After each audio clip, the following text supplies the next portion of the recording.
This is Hemant. And Jessica. And you're listening to the Friendly Atheist Podcast. If you like what you're listening to, please go to patreon.com/Friendly Atheist Podcast. Really quickly, before we start, just wanted to say once again, Queer Disbelief, a book I've been working on with an author, Camille Barajic, for the past year and a half. It's now available in paperback, and the Kindle edition is now available too for anyone interested. There's a stack of boxes as high as me in Hemant's entryway. I haven't had a chance to sort through them yet, but Kickstarter backers will eventually get their copies. Yeah. Also, Hemant, it's really starting to feel personal that you're trying to keep me out of your house because there's literally an icicle dagger hanging over your head, and your entire front porch is just a sheet of ice. It's for the intruders. So it's like a Home Alone-esque trap that you're setting for me, and it's hurtful, is what I'm saying. How's your New Year's? The message was sent. It was good. It was uneventful. Good. That's what happens. Good. Yes. Mine was good. Thanks for asking. I was getting there. You were not. You liar. You don't care. I will tell you that. I sat with the babies. That's all I did. They had confetti. They had confetti. They threw it around. Notoriously easy to clean up confetti. The vacuum was nearby. We hung out at my house and watched bad movies, and then watched that documentary that a lot of people had tweeted me about. Which one? Is I Know That Voice, the voiceover actors. Nice. It's impossible to find anywhere. People keep tweeting me I can't find them. I don't know. My husband bought the last one. But I was watching that at midnight. Thank you very much. God, I love it so much. Okay. That is awesome. Hemant, what do you have this week? I have news stories. Let's start with what's going on in Mississippi, because that's the good start to any sentence.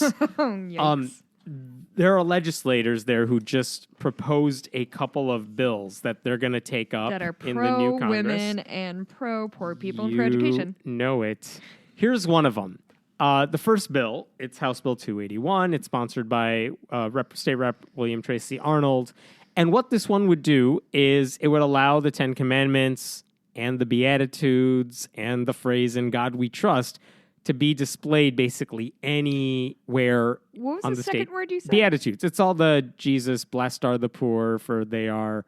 all the good stuff Jesus said. I've literally never heard that phrase before in my life. It could go anywhere on state property because they would have historical merit. But here's the thing. We could debate the historicity of the Ten Commandments stuff because they always say, no, our law is based on the Ten Commandments. Super not, but yeah. And it's not. The weird thing is when it talks about Confederate statues, he's trying to prevent anyone from taking those down in Mississippi.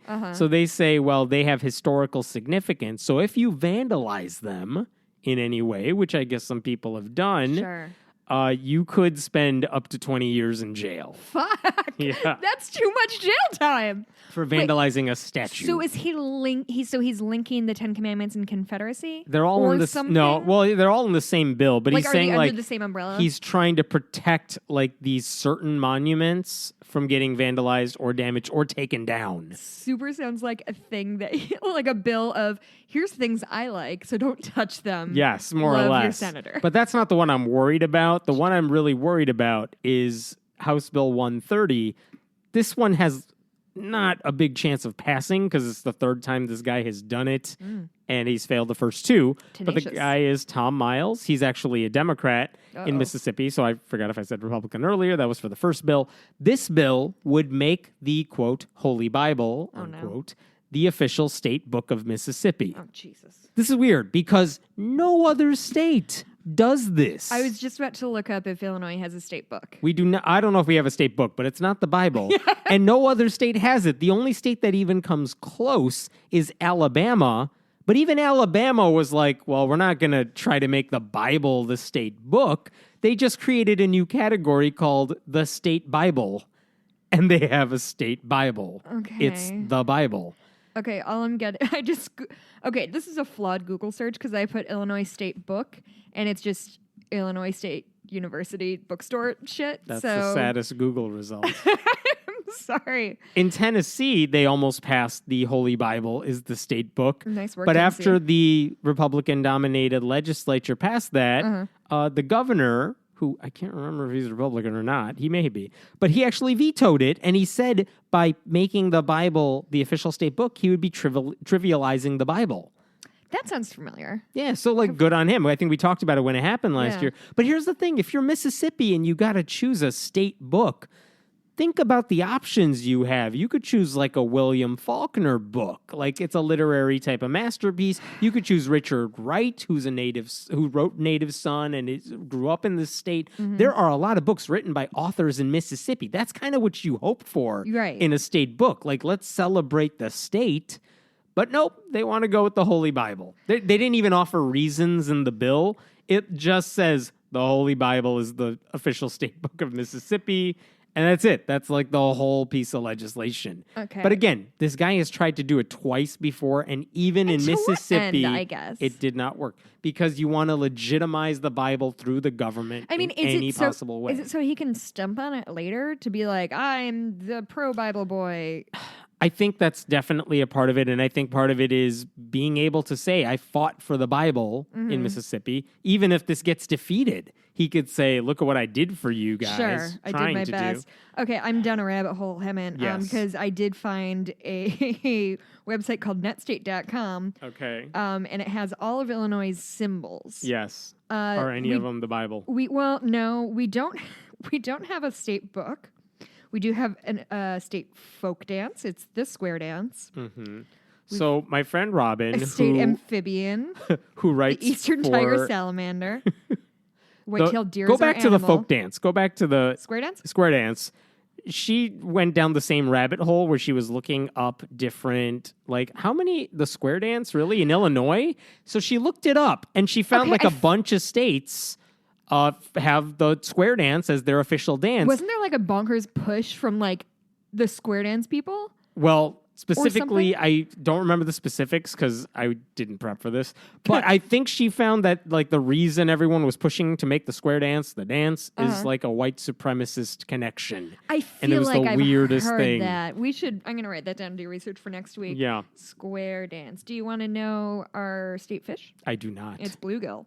That's what I thought. We have a state fossil. This is excellent. Speaking of fossils, wait, I got pie is our state pie. I had a transition and everything. From now on, I'm going to do a segue for every one of our stories. Right. Speaking of fossils, the leader of the Mormon Church died. He was 90. His name was Thomas Monson. He's dead now. Oh. He was a because he is the president of the Mormon Church. That automatically means he has a direct connection to God. I've seen Book of Mormon. Which Book of Mormon actually refers to, which raises an interesting question. They have a line in the song that refers specifically to Thomas Monson. Do you just update the lyrics with the newest guy, whoever gets in there? Oh. Yeah, they do have that line. They do name check him. They name check him and they say he has a direct line to God. Which I think they wrote it in a way that you really could just replace the name with the new guy. Yeah, because they just sort of run through like... The guy who's going to replace him, they don't want any white smoke Catholic Church controversy about like who's going to run the Mormon Church. I swear to God, when you said white, I was like, they don't want white people. That's bullshit. That's all they want. They have it so that their governing body, like the 12 quorum, whatever they call it, the 12 people who kind of run the church, the position of president just goes to the oldest man on that group, and they're all men. But like the oldest guy, he's 93. But apparently he's a very active 93-year-old dude. Are you telling me it's literally the oldest human man? In that group, not like in the group most of senior. No, it's the oldest guy who is part of that quorum of 12. That is the most of 12 apostles wild I've ever. Well, then how do they figure out the next apostle? Who fills in that slot? Do they backfill it? No, I don't remember if it's a voting thing or they just appoint or what. It's not an election. Well, God tells. The new boy. Yes. But here's the thing that I wanted to bring up. So do they think... I'm sorry. Yeah. Do they think that... And this is, to me, the most interesting thing about when religion gets to this point that it's hierarchical, that you say the Pope or the president of the church or whomever has like a phone that goes directly to God. So either... Do these 12, they're called apostles? Really? It's a little on the nose, haven't it? Do these 12 apostles believe that whomever is oldest, as soon as this guy dies, all of a sudden like gets like a mic tap, like, hey, it's me, God. Guess who died? I'm talking to you now. Yeah, I wonder when the switch takes place, because as of now, the Mormon Church themselves said, we're not even going to discuss the next guy until after the funeral of this one. Oh, God's and so that was a few days in between there. And so, yeah, I don't know when the godly switch, the godly mic tap happens. If it happens the moment Monson died, or if it happens after the funeral and they appoint this guy to that position, like, does God step in this guy's ear and start talking? Or are they making it all up? Yeah, no, because it's like you get this sort of like, oh, I pray to God and he answers my prayers in whatever wizened way that he sees fit to answer them. But like when you get to the point where like, yeah, no, God is talking to me. Like either he's lying or he's delusional or we're all wrong and God is real, but only for this specific religion. Mm-hmm. But I just don't, like that's always the thing that I find super interesting of like at some point you had to be like, no, this is bullshit. And what, I don't know. Yep. I think that they're purposely deceiving people, but I think I think they legitimately believe all of it. I don't think they're like, they know it's a scam and they're walking around saying, these dumb people believe us. I think they believe that the church is good for people. No, I think they believe God talks to the president. No, but I'm talking to like the president.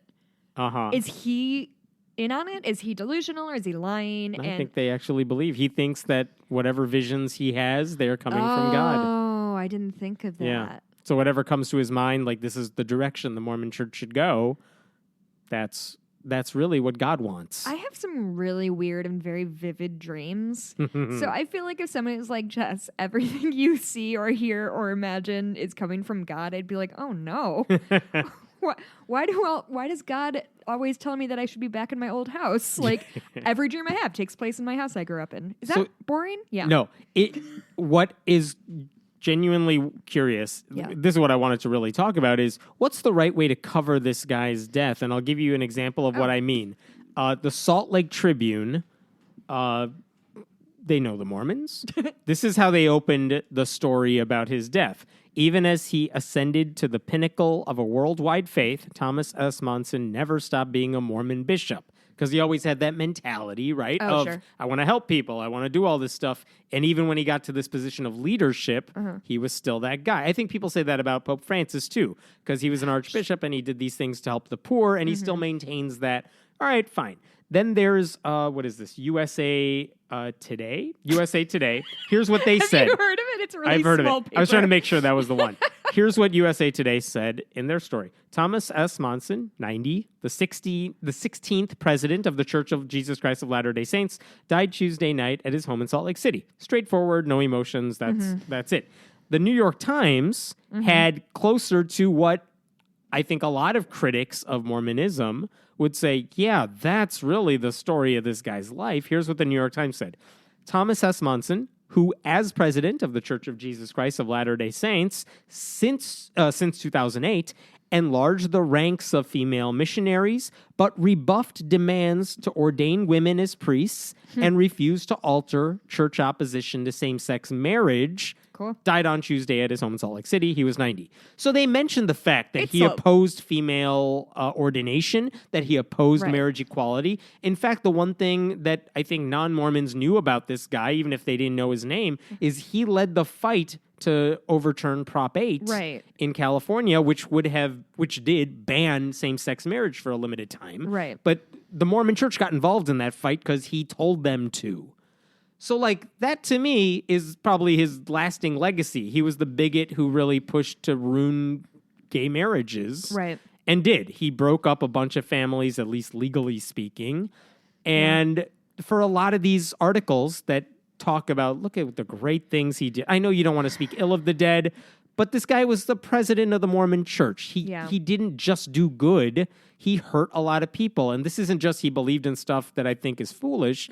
He literally put his foot in politics and social issues and found a way to do it and use the Mormon Church's, I don't know, benefits, money to infuse all that. I guess we shouldn't ignore that in talking about this guy. Well, and I mean, recently when Cardinal Law, was it Cardinal Law, like the push notification I got was like Cardinal Law, who like was overseeing, was like around Boston when like all that shit went down. Pedophilia. The guy who protected the priests of accused of sexual abuse. So my first instinct was like, I don't know, he's a leader of a thing, like just say a nice thing. But yeah, no, 100%. Like I forgot about the Prop 8 thing, and that was garbage. Yeah, and this, by the way, that was 10 years ago. Mm-hmm. Jeez. And all of this stuff that I'm mentioning, the different beginnings to these stories, that's from a post on Get Religion. It's a conservative site that doesn't like religion coverage in a lot of the media.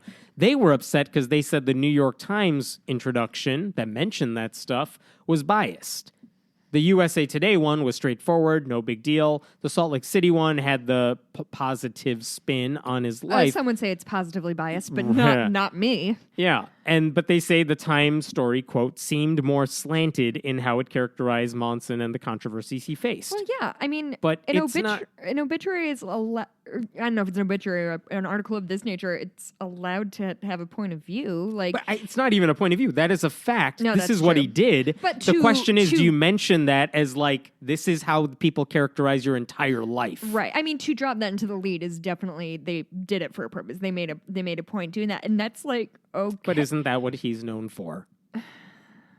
Yeah, I mean, if for the larger public who doesn't belong to the church, I know you're not arguing with it, but it's like, yeah, if you're writing an obituary for the general public and not as like we're going to read this during the Mormon ceremonies or whatever, like then you got to talk about the stuff he did. It wasn't just, he made the Mormon Church larger or something. Sure. No, he did a lot of shit. Well, and they gave him credit for allowing women into authority positions. Yeah, in missionary position, missionary, he enlarged their ranks. They're not an authority, it's missionaries. Yeah, he created more female missionaries to go out. Fine. But he didn't give them a position of power. Gotcha. And he stopped them from getting a position of power. And, he hurt gay marriages. He was opposed to it. Really, really, really quick sidebar. Did you say he was 90 years old? He was 90. But the oldest apostle boy is 93? But he got into the ranks afterwards. Yes. Sounds like it's an arbitrary system. Yeah. So anyway, I think you can't talk about Monson without talking about the horrible stuff he did. And I asked a couple of people I know who are former Mormons. And they were very clear about the stuff. Monson also, in addition to trying to overturn Prop 8, he was the guy in 2015, the Mormon Church issued a thing that said, if you're a child of gay parents, you don't get to be in this church, or you don't get to take part in church ceremonies or whatever, unless you are an adult, like 18, and you have disavowed your parents' marriage. Well, good thing they're going to get some fresh young blood in there. Really shake things up.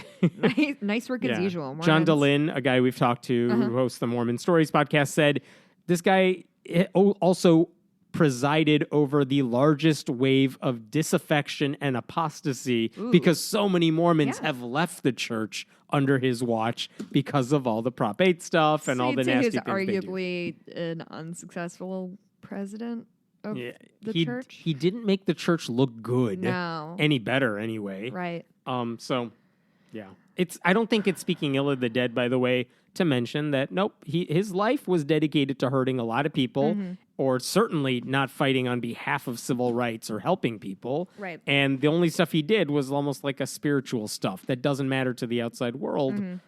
I don't know. That's... So speaking of how we remember history and honor those, in South Carolina, there is a couple of bills that have been filed by South Carolina state representatives Bill Chumley and Mike Burns. I'm really glad those are easy names to read because I didn't read them before this. They want to build if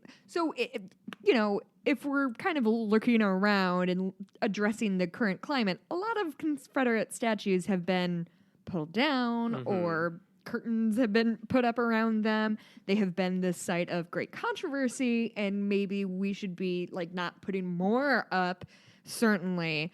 But these gentlemen, they want to build a monument to honor Black Confederate soldiers.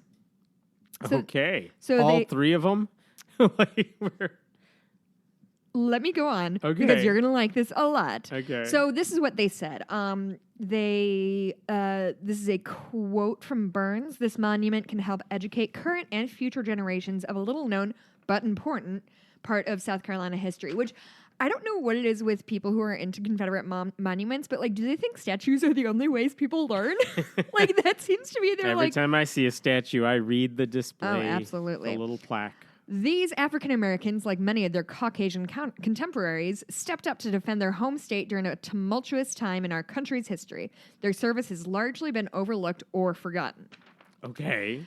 In comes Mr. probably Professor or Dr. Walter Edgar, who he's a professor at the University of South Carolina. He's considered he's a Southern historian, specifically with guy who knows his stuff, but specifically about South Carolina. Okay. And he wrote my favorite quote of the year so far. In all of my years in research, I can say I have seen no documentation of black South Carolina soldiers fighting for the Confederacy. In fact, when secession came, the state turned down free blacks who wanted to volunteer because they didn't want armed persons of color. So not only were there no black soldiers fighting for the Confederacy, they didn't want them, even if they could. So what happens to the bill? They're still working on it. They've never let facts get in their way before. Why now? Fair enough. To be specific, he said there were blacks in the Confederate Army, but they were either slaves or free blacks forced to work without pay slaves. Oh, yeah. You know people who are forced to work without pay? Yes. We call them slaves Yes. colloquially. So they're going to build a monument to the slaves. Yeah. And they're saying this as a good thing. Yeah, to educate. Yay, slaves. That's what they're going for. So, they've Congrats, been overlooked South for so Carolina. long, in so much that they didn't exist. Jeez. So yeah, South Carolina nailing it as usual. Uh-huh. What else? I've got 2 pieces of Doug Jones / Moore news. Let's do it. I got one, too. Cool. Ooh, really? Yeah. I wonder if we have the same ones. All right, my first one. So if you'll go back with me to December 11th, 2017, last year. Yes. There is a quote from Kayla Moore, Roy Moore's wife, who said, quote, "Fake news would tell you that we don't care for Jews. I tell you all this because I've seen it all, and I just want to set the record straight while they're all here. One of our attorneys is a Jew. We have very close friends that are Jewish and rabbis, and we also fellowship with them." Which is just an astoundingly weird quote. I think what was weird is after she said, we have an attorney who's a Jew, she gave the creepiest smile. Like she had accomplished something. Nailed it. Because she got it. She got the big... We're not anti-Semites. We have a Jewish lawyer. So... And then there was a mad dash to find the guy. Who is this mysterious Jewish lawyer? Well... they think... And I want to be clear that this is just like journalists doing research and finding any Jewish lawyers in like the more stable. There is a gentleman named Richard Jaffe, Jaffe, Jaffe, we think, who is a prominent defense lawyer in Alabama. He did represent a member of the Moore family, their son Caleb, during a drug possession case in 2016. So maybe that's who they meant. And either it is somebody more obscure than one dude who defended their son from a drug charge in 2016, or this is their boy who they're going to be like, no, he's our buddy. He got our son off on a drug charge, which I'm sure is really hard to do for a judge's son. Uh-huh. So not only, so they talked to this gentleman, Jaffe, and he was like, his words were, quote, "I've never socialized with him." Not only that, but he actually campaigned for Doug Jones, who he's been friends with for 30 years. Yeah, and raised money for him. He raised money for him. He said, my reaction to that, irrespective of what they were referring to, was rather shocked. I was certainly disturbed, not personally, but as a member of a minority. So I got a follow-up for you. Yeah? Yeah. So it turns out Kayla Moore says that's not who I was referring to. Really? So apparently they have 2 Jewish lawyers who knew in the family. But no, she wrote to AL.com, which is an Alabama media group thing. She wrote to them and said, no, the guy I was referring to, his name is Martin Wisnatsky, who is a guy who works for Roy Moore's nonprofit Foundation for Moral Law. His name is Frank Reelman, and he's well, a here's proud the Jewish thing. fella. No, he is real. Okay. They found this guy. They did. It's just not hard to find this guy. He's very Googleable. He's been doing stuff for a while. Mm-hmm. And guess what? The one thing we know about Martin Wisnatsky is he's Jewish. He's not Jewish. He's in his 70s right now. He found Jesus in his 30s. So for the past 40 years, he's been a Christian. He was raised Jewish. He was bar mitzvahed. And then he's like, oh, I found God. He even went to Liberty University Law School later in life after he found Jesus. God, I'm fucking dead. Like, he's not just a Christian. He's like a hard right Christian. That's their Jewish lawyer. Oh, what a time to be alive, Hammett.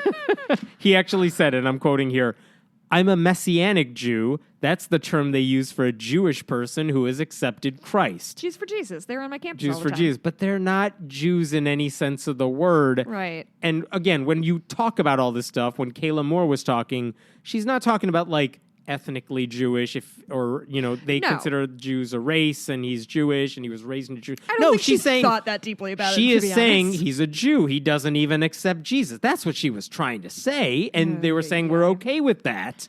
Nope, this guy's a Christian. Oh my God, that's so excellent, Hammett. And here's what I want to know. This is what I'm genuinely curious about, because we're taping this on Friday. This happened this morning is when all this news broke. What I'm curious about is, why do you think Kayla Moore was like, we have a Jewish attorney? Is it because Roy Moore told her, oh, these anti-Semitic arguments against me? That's not true. I know a guy who's a Jew. He's a lawyer who works like he said that to his wife? And maybe the wife's like, we have a Jewish lawyer. Nailed it. Which makes me wonder, when else has Roy Moore lied to his wife about this stuff? And she just accepted it and ran with it. It's like, for a guy who's been under attack for lying and hiding things, and she just comes to his defense, as you might expect. That's not a story. The wife comes to a husband's defense. But she was wrong about this. Yeah. And it wasn't hard to figure out. It's clear she didn't even research this. She just took someone's word for it. That's very Has interesting. that happened with the allegations against Roy Moore? Who knows? I would say almost certainly yes. But yeah, it's a funny story because the one thing she was so proud of, not even close to being right. And also, like, how, I guess maybe in Alabama, but like, how do you not have any Jewish friends? Like, that feels really hard to do. My favorite article about this came from a writer from The Forward, which is a Jewish publication, who said when she heard Kayla Moore said that, everyone was laughing about like the way she said it and how proud she was of it. And the writer was like, well, I'm a Jew in Alabama, and like, it's not a big community. Yeah. We all kind of know each other. And so she was like, they attend the same meeting. She's like, I'm genuinely curious. Who is this mystery Jewish lawyer who... Because if there was a Jewish lawyer who worked for Roy Moore... He would be known. He would be known within the community. Sure. And so she asked her community, like, does anyone know who they're talking about? No one knew. And so she went looking. She's the one who came up with, it might be this Jaffe guy that you mentioned earlier, because he worked on behalf of Roy Moore's son. Mm-hmm. And that was later on. She figured that one out. But she's like, but it turned out that's not who they were referring to. Right.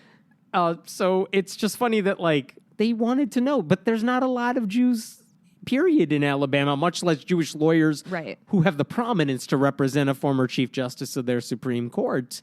So, God, when are people going to let I have a blank person, so I'm not blank? Right. I have a wife, I can't be sexist. Yeah. I have a black friend, I can't be racist. Yeah. I have a daughter, so I understand all things about women or something. I have a daughter, so I definitely didn't try to sexually molest teenagers. That'd be gross. It's just another reason not to like Roy Moore. Not that you needed another reason, but there you go. Yeah. Let me talk about this. Wait, I have one more Doug Jones thing, and it's really quick. Yeah. Doug Jones, yesterday, they released a picture of him being sworn in. Yeah. Have you seen this picture? Yes. Oh, it's very good. So if you're listening to this and you haven't seen this yet, just Google Doug Jones being sworn in. And it's a picture of, Doug Jones with his hand in the Bible, which is held by... His family Bible. His family Bible. Yeah. Mike Pence is there, as he's wont.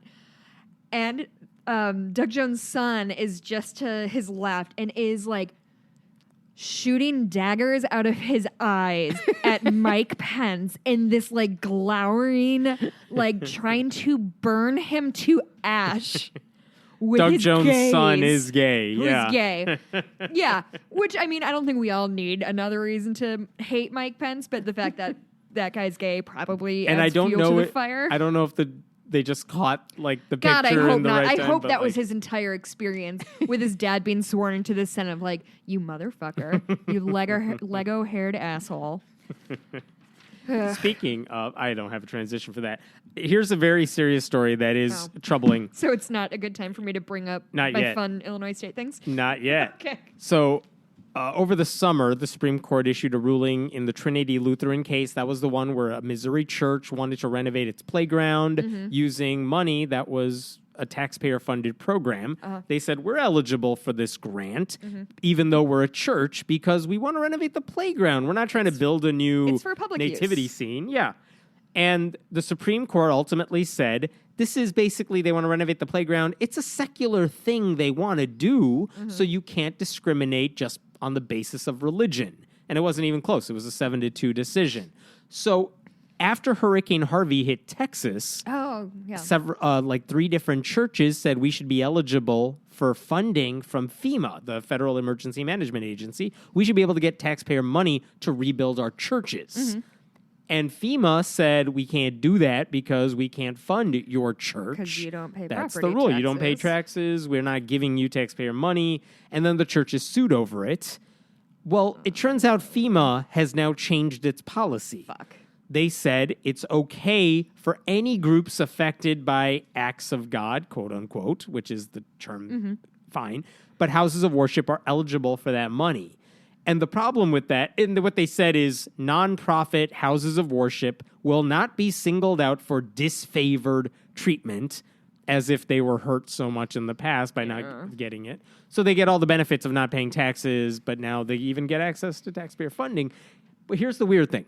FEMA said the reason we changed our policy on this is because of the Trinity Lutheran decision. Oh. But that doesn't make any sense because the Trinity Lutheran thing said if a church does a secular thing, they're eligible for taxpayer money for that secular thing. You can't treat them differently. The churches in Texas are literally saying we want to rebuild our church so that we can promote religion and promote our religion, as they have a right to do, but they want government money to do it. And FEMA says, yeah, it's the same thing. Like, it's not the same thing at all. You're stretching what the Supreme Court said. So I don't know what appeals will be made and what lawsuits will be filed against it. Several church-state separation groups condemned the decision, but we don't know what their next step's going to be. But basically right now, churches are able to get taxpayer dollars to rebuild after a natural disaster despite not paying anything into the system. And that should disturb everybody because it's not like mosques are asking for this. It's always Christian churches because they always want to take advantage of these rules. I mean, I feel like that's always sort of the litmus test of this kind of thing is like, okay, call me when they give money to a mosque to rebuild. And then maybe I'll be like, okay, well, at least they're even-handed with it. But, I mean, it's just like when people pass laws about funding private schools, you know, so they can fund their Christian school, and like, oh my God, Muslims want it too? Jewish schools want it too? Wait, that's not what I meant. The responses to this FEMA policy change are so blunt and like unforgiving. American Atheists, Allison Gill is their new legal and policy director. She said this is a jaw-dropping abrogation of the government's obligation to protect taxpayers from being forced to directly fund religious activities with their tax dollars. This illegal change in policy would, for the purpose of disaster relief, deem religious worship an essential government-type service. Blatantly unconstitutional, she said. FFRF, Freedom from Religion Foundation. The new policy is nothing more than an opportunistic attempt to siphon funds from taxpayers to churches. Wow. Even the Interfaith Alliance, which is pretty not atheist as far as these things go, they called it a mistake that trades a short-term benefit for long-term problems. Wow. Yeah.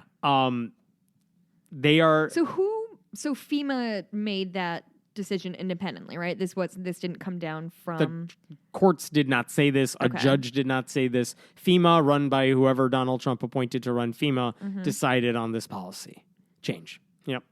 So it's a horrible decision, and not because those I feel for those churches. Sorry, they lost their buildings in that destruction. But why you by tithe. the rules. That's why by the rules you have to rebuild it yourself. That's the way it works for everybody. A mosque doesn't get that treatment either. And I might have brought this up, but they must have insurance, right? Like they must. Maybe. It doesn't matter, though. That's on them. And if they do, they can use it. So but they shouldn't be eligible for taxpayer money to fund their rebuilding. Yeah. No, if they wanted to get access, they could pay taxes like everybody else. Mm-hmm. Yeah, it's garbage. So it's a horrible decision. It may be challenged in court. Mm-hmm. And the question is, and this was the thing everyone worried about when the Trinity Lutheran decision came down, how far will it go? Mm-hmm. How far will it apply? And how are they going to twist that ruling to be even better for churches? Yikes. I've got one more thing. Go for it. Okay. So this is more in the realm of skepticism than religion. But apparently raw water is a thing now. I heard.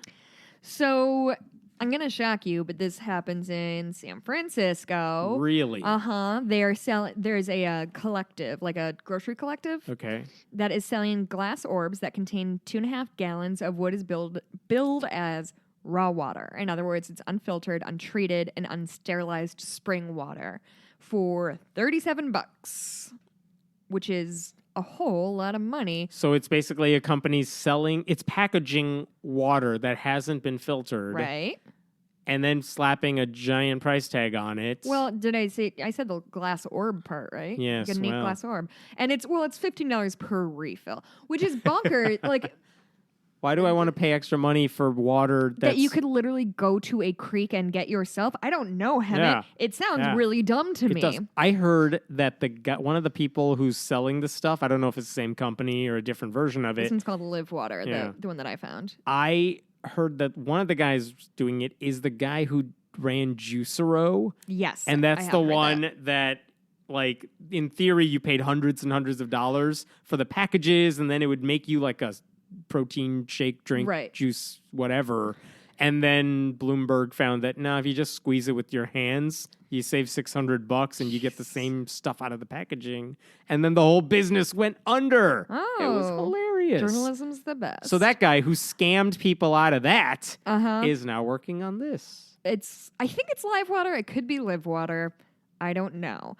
Kevin Freeman, who's a shift manager at this grocery, I think it's Rainbow Grocery Collective or something like that. I forgot to include that in my notes. He said, quote, "It has a vaguely mild sweetness, a nice smooth mouthfeel, nothing that overwhelms nothing that overwhelms the flavor profile. Bottled water is controversial. We've curtailed our water selection, but this is totally outside that whole realm." Which, first of all, I'm really glad you brought that up, Hemant, because mouthfeel is my least favorite phrase. That sounds like moist. So moist doesn't bother me. Mouthfeel makes me feel like one time I was at a bar deciding between two wines, and the probably just the server was like, "Oh, well, this one has a really good mouthfeel." I was like, "Get that the fuck away from me! Now I can't drink that wine. You've ruined it. Yes. You've ruined that very good wine." Mouthfeel's the worst. So I don't want to feel anything when I drink water. It's the living worst. So that's dumb, right? Like, we can all agree that's dumb. But, Hammett, you know what else it is? Dangerous. Really? Dumb and dangerous. You mean water you get from the creek is somewhat dangerous to drink? It's a crick. How dare you? Uh-huh. Okay, so there... Did you say crick? It's like a... No, creek. Crick. Crick? It's just like a very country way of saying it. It's the whitest thing you've ever said. Okay, I did pick it up in Montana, so correct. That is correct. One time I accidentally said crick over a walkie-talkie, and everybody laughed at me, and I corrected myself. It was the worst moment. So Bill Marler is a food safety expert.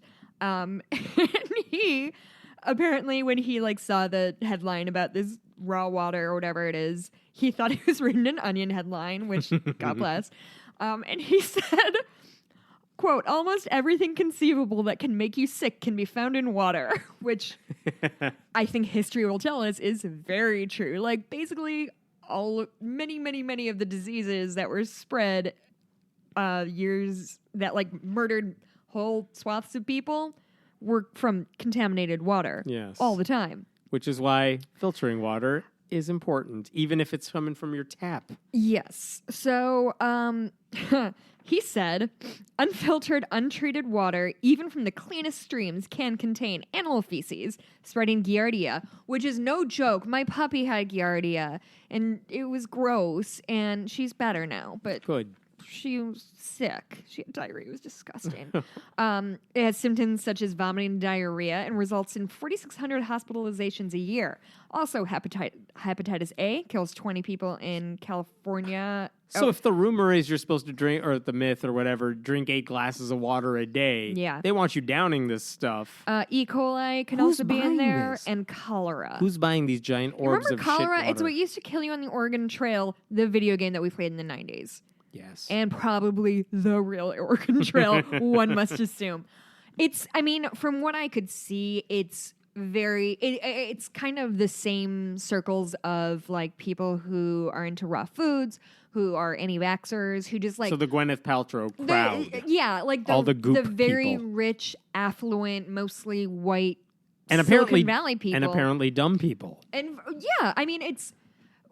I always think it's interesting to see when like the fringes of conservative views and the fringes of liberal views, it kind of becomes a circle. Right. This is why like the Gwyneth Paltrow goop crowd and the Alex Jones crowd buy the same products with different names. Yeah, no, exactly. And it's this sort of this obsession with purity and like glowing perfect health and processed. I mean, it really comes down to is processing anything is bad. It's necessary. A thing is necessarily worse after you process it, whether that's your vegetables. And the people who treat like GMOs, like, oh, you modified it? Can't have that food. That's exactly right. There's this like purity obsession that I think honestly part of it is if you just like have a lot of money, you have these like weird options open to you. And I bet it becomes an obsession of like, okay, well, first I'm only going to buy organic food because that's better. And then like, it's just a sort of like purity contest of like, who can be the most like, oh, I'm just going to go eat grass. Like, I swear to fucking God. But that used to be bottled water. Like, that used to be the rich, affluent people thing. Like, oh, I don't drink tap. I got the bottled stuff. That's a good And now point. they're going in the other direction. But now it's like environmentalists are anti... Oh, yeah. And oh my God, it's processed because filtered is another word for processed, and processed is bad. I'm going to call it right now. It is January 5th, 2:30 p.m. Oh, I have a new Etsy order. Look at you. I'm calling it right now. Grass clippings are going to be a thing. People eating grass. I swear to God, it's going to happen. I'm calling it now. All right.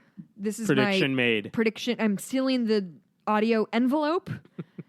This time next year, somebody's going to be like, grass clippings, super organic, super good for you, great roughage. They're going to use the word roughage. Nice. I'm making 2 calls. Nice. Grass clippings, they're going to use the word roughage. I'm done with my notes. Here's one for you. There was a church in Indiana, Brookville Road Community Indiana, Church. there was a church? Indiana Church. Believe My it or Indiana? not.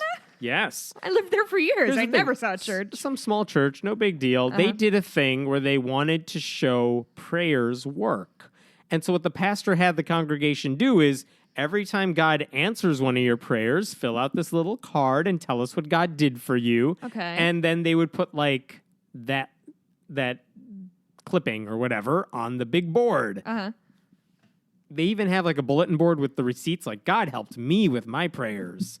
And like they celebrated because after 2017, they were celebrating we have 10,000 pieces of evidence that God answers prayers. See, you had me until you used the word evidence. Like, okay, this feels like a perfectly nice thing to do. It's basically like... I get it. I get why the church did it. A nice thing that happened to you this year or whatever. Here's evidence. What bothered me is when the local news talked about this because this was a news story. Sure. They said... Indiana. There's not a lot going on. Like the chyrons are like 10,000 prayers answered.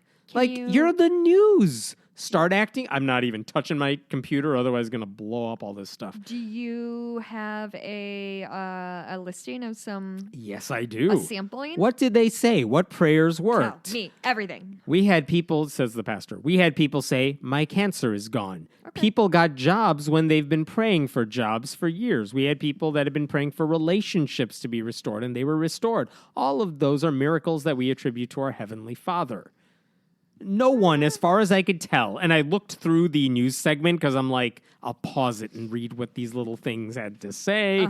No one said, well, I got in a car accident. God must have been sending me a message because that would also be, God but doesn't. That's not answering a prayer. Nobody's praying. Maybe your prayer was, I hope I get here safely. And then God answered by saying, nope. There's an Onion article since you brought it up. There's an Onion article like child prays to overcome disease. No, says God. But that's the thing. I guess that's answering it. Answering the prayer doesn't mean he gives you what you want. Answering the prayer means, in theory, I would think, I hear you, and then I'm going to do whatever the hell I want, or I'm not going to give you what you want because that's not part of my plan. Did I hear you use the word miracle in there? I don't know. But the point is, all of these are just, you wanted something, and then it happened. That's not for God answering your prayers. That's definitely not proof of prayer. Yeah. I wanted them to have their bulletin board with the giant just correlation does not equal causation. Right. Again, I'm not making fun of these people who filled out the cards. The fact that it's news is pretty dumb. They don't know what evidence is, but the news people should. Yeah. And they shouldn't, they could say, well, this church tried doing something and these people were convinced. Cover that. Or just don't cover it. Cover news. Where was this? Did you say? Indiana. No, it's where in Indiana? In New Palestine. I think I'm pronouncing it wrong because I think they said it differently. But it's New Palestine, Indiana. I don't know where that is. I'm looking it up. I'm sure they don't have a lot of other news to report on. But seriously, if you're a news crowd, if you're a reporter, why would you give these people this free? Why would you give them this free publicity and pretend that they're right? Yeah. It's not like you said, oh, look, they have a cute bulletin board that has things that aren't necessarily true. No, they acted like, yep, this is proof of God. Yeah. It happened. It's it's irresponsible. It's a suburb of Indy, too. It's not it's not random in the middle of nowhere. Right. I was going to pin it to be closer to Louisville than Indianapolis. So anyway, but that's a story about how the news is dumb. And you can't be a news station and pretend this is a legit thing this church did. Yeah. You could say, oh, look, they tried to do something nice. People felt happy for a little bit. Right. That I guess that's a story somewhere. But don't pretend miracles are real because these people put up signs on a bulletin board. Yeah. Rapper B.O.B., he's back in the news. Flat Earth Bob. Flat Earth Bob. Flat Earth Bob has long argued that the Earth is flat. So we got that name. Yeah, otherwise that would be a very inconvenient nickname. But the funniest thing is, earlier this week, Bill Nye did an interview somewhere, and he was talking about these silly conspiracy theories about how the Earth is flat. Mm-hmm. So, and he mentioned B.O.B., and so the rapper responded with a note to Bill Nye. He basically said, you should read a book. You should read more books. To Bill Nye? To Bill Nye. An author? Look, here's what B.O.B. said. Look, man, I'm a fan. I grew up watching your show, but you got the wrong guy, my friend. Referring to, you called me a flat earth conspiracy loon or whatever. You got the wrong guy. The flat earth information did not by any way start with me or my beliefs. I'm not the one who originated this. Someone else did. No one argued that he originated. And then he said, I could point you to some books. Really? Oh. Really? Well, Hemant, if it's in a book, it's proof. He actually said the name of some books written by one guy, Eric Dubé. And the funny thing is, if you look up Eric Dubé, you know what he's best known for? He made a documentary being a saying, fucking loon? Not just being a loon. His documentary said Adolf Hitler was really a peaceful guy, but his reputation was ruined by the Zionist media. No! Yeah, that's the guy who's the guy Bill Nye needs to read. Cool. There you cool go. As usual. Uh-huh. Oh, I got one last story for you. I think one last story for you. No, two. But this one's worth it. Do you have anything about the book that came out today? I was going to say dropped. No, like it's an album. the Fire and Fury one. Yeah. I do not, because I've seen the same news stories as everyone else. Yeah. And it just confirms everything that all the critics have said forever. Like, Trump shouldn't be in office. Right. Everyone around him is enabling him. To me, the interesting thing, like I bought the book. It downloaded today. I'm really excited. But to me, the more interesting thing than just the book's existence and like the little slap fight that's happening between Steve Bannon and Trump, which is excellent, is the fact that Trump's lawyers or somebody threatened to sue the author of this book, and they were like, "Cool, we'll release it tomorrow, later," and that's super badass by the publishers. Yeah, that's a really dope move. Okay, you say your thing. So there's a Texas mall. It was just taken. It's in Louisville, Texas.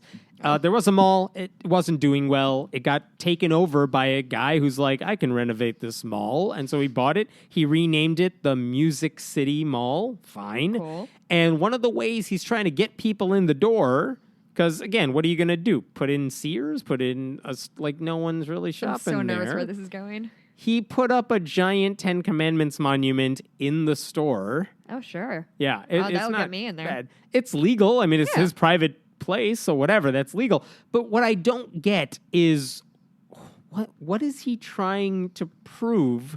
Because here's why it makes no sense. Let's run through the commandments here for a second, all right? Number 1, you shall have no other gods before me. Well, depending on the store you go to, if you go to the Apple store, like Steve Jobs is their god. Okay. No one's going to the mall hoping for advice on which god to worship. Yeah. Number 2, you shall not make idols. Have you seen Build-A-Bear? You shall not take the name of the Lord your God in vain. But this is true. That mall has a theater attached to it. And that theater presumably shows movies where people say, damn, God damn. They take the Lord's name, Jesus Christ. They take the Lord's name in vain all the time. Yeah. He's not censoring those movies. He's not saying they don't play in my theater. So he doesn't believe that. Remember the Sabbath day to keep it holy. No, there's a tricky wicket. Mall is open on Saturdays and Sundays, so no one's taking a day off here. Honor your father and your mother. If you're a teenager, why do you go to the malls? To get the hell away from your parents. Right. So you don't have to listen to them. You shall not murder. That is still good advice. I don't know why that needs to be in the mall, but I think we should all be reminded not to murder people every now and then. Always I'm good. not mad at that. That would be more convincing in a state that didn't have the loosest gun regulations in the country. Oh, take that, Texas. Shots fired literally, figuratively. You shall not commit adultery. All right. But have you seen the ads for those lingerie stores? All right. You shall not steal. I'm with you here. Yeah. That's the one thing where that makes sense to put at a mall. Put that everywhere. You shall not bear false witness against your neighbor. Again, I don't know what that has to do with the mall. You shall not covet. The whole mall is built on the idea you want what they have. All you do. That's literally all you do at a mall. Like, again, this guy wants... who is he trying to... What young people are like... Well, the mall has a Ten Commandments monument. I guess I'll go shopping there. Of all the things, some stores will be like, we have a big playground area for your kids. Or we're going to install you could play in Ten Commandments if we tried hard enough. You could install the Apple Store. You could install whatever stores that are hip and trendy now. Right. No mall is winning over people by saying, yep, you know what? This mall needs more Jesus. It's just a...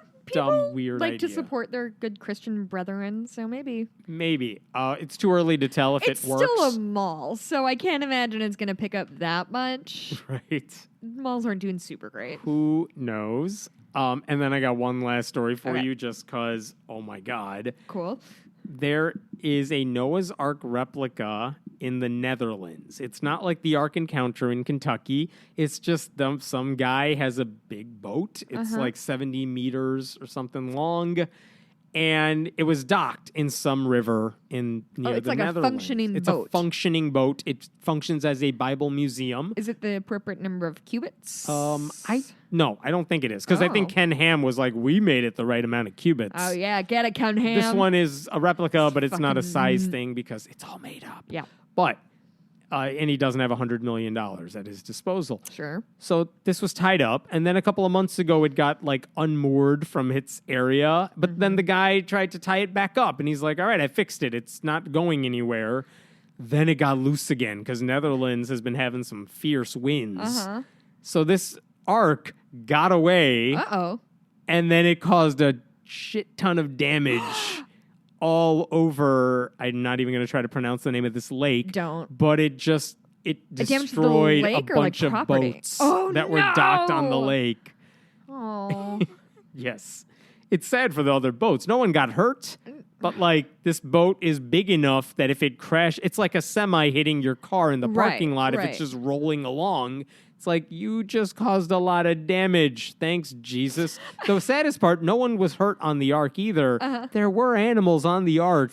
I was going to make a joke about how many animals are on there, and I thought it was too stupid a joke to make. Nope, there were animals on there that they were trying to get out. Oh, no. In the crash. We're talking, like, llamas and probably small. We're not talking like not elephants, not giraffes, but like there were animals on there that they were at last check they were trying to get them out, make sure they're safe. Probably bunnies. But yep. Also, I hope somebody listening has a lot of knowledge about sailing because Hammond said he tied the boat up and it was good, and I don't think that's how boats work. That is totally. I know my boats. Yep. I do regattas.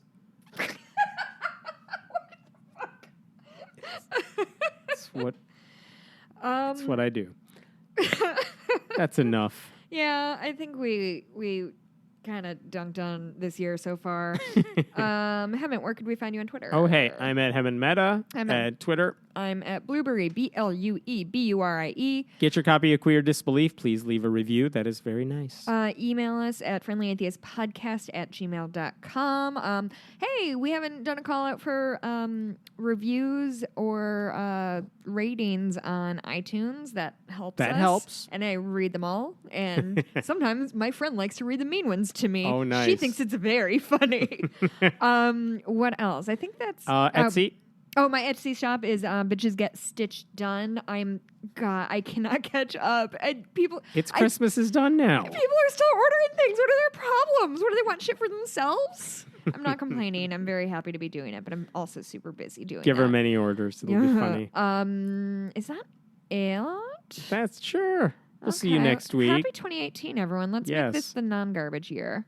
We have a chance. Yeah. The option's on the table later this year. I saw somewhere it's like the third movie in a trilogy that like the first two were nightmares and then this is when we vanquish evil. Since when has the third movie in a trilogy ever been the best one? Return of the King is very good. It's a Lord of the Rings movie. Lord of the Rings is a fantasy book. Yeah, we'll talk about this off mic. All right. Have a good week, guys. Bye.